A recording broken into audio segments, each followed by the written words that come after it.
Lo sappiamo, le Ferrari non sono per tutti. Noi comuni mortali possiamo solo ammirarle e sperare che un giorno il nostro conto in banca sia così schifosamente grande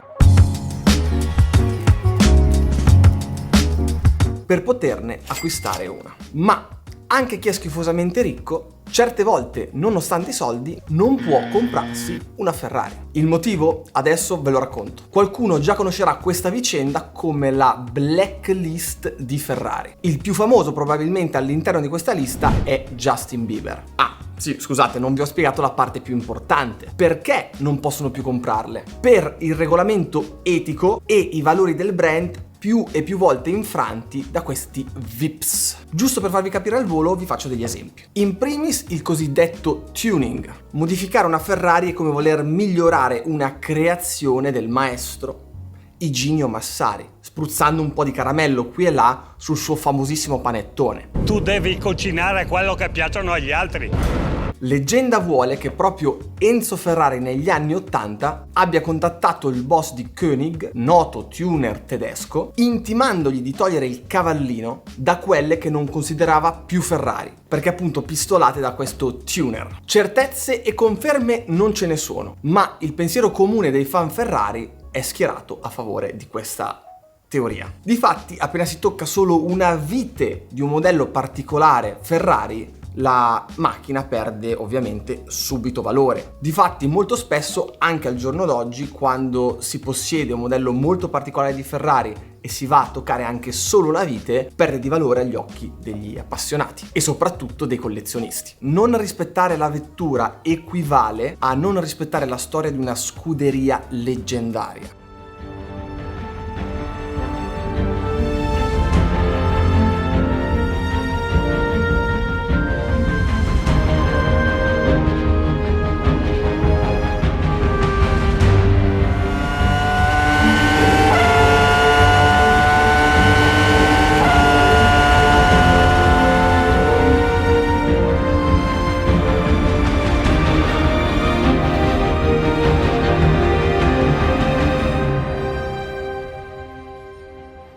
E non contano la popolarità e i soldi che hai in banca. Se trasgredisci a tali regole, finisci nella lista nera. Tornando a Bieber, cosa ha fatto di così grave? Beh, possiamo dire Justin, uno di noi. Dopo aver parcheggiato la sua banalissima 458 Italia di un blu elettrico sobrio, in un altrettanto banalissimo preserata, quando è tornato nella zona per inforcare il suo bolide e tornare a casa, si è dimenticato dove l'aveva parcheggiata.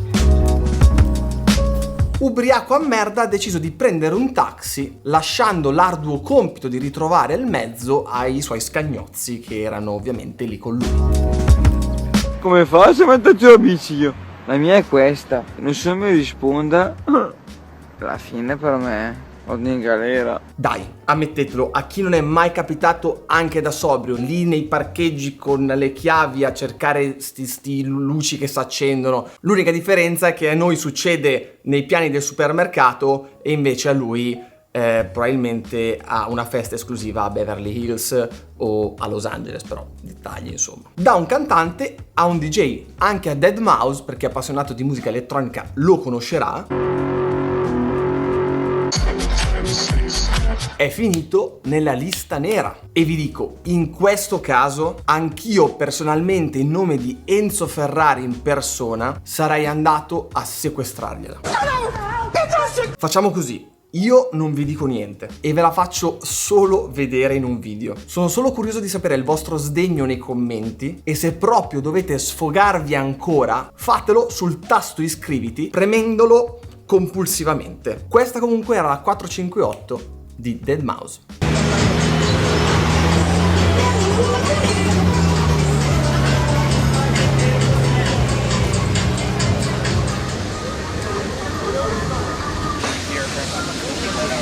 I had no idea what it looked like. Yes, absolutely. Of course. A Nyoka? Yeah, absolutely.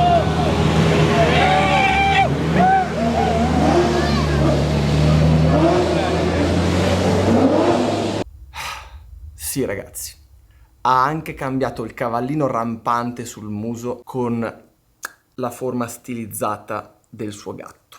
A me pare che sia, lei la fa apposta. Essendo un tipo un po' particolare, Deadmau5, dopo il casino con Ferrari, ha deciso bene di sbarazzarsi dell'auto e passare a McLaren. In questo caso direi per fortuna, perché il povero Enzo Ferrari è lì che si sta rivoltando nella tomba, molto probabilmente. Come dicevamo, non è solo una questione di estetica, ma anche di valori e importanza che si danno al marchio. Bisognerebbe essere onorati di possedere una Ferrari. Non sembrano di questa opinione Nicolas Cage, che nel suo momento più buio, ve lo ricorderete quando aveva deciso bene di comprarsi tipo un teschio di un dinosauro per qualche milione di euro, insomma queste spese utilissime. Sono a Los Angeles da 3 mesi, ho denaro, ho gusto, ma nessuno mi invita e il sabato sera è una serata di grigia solitudine per me.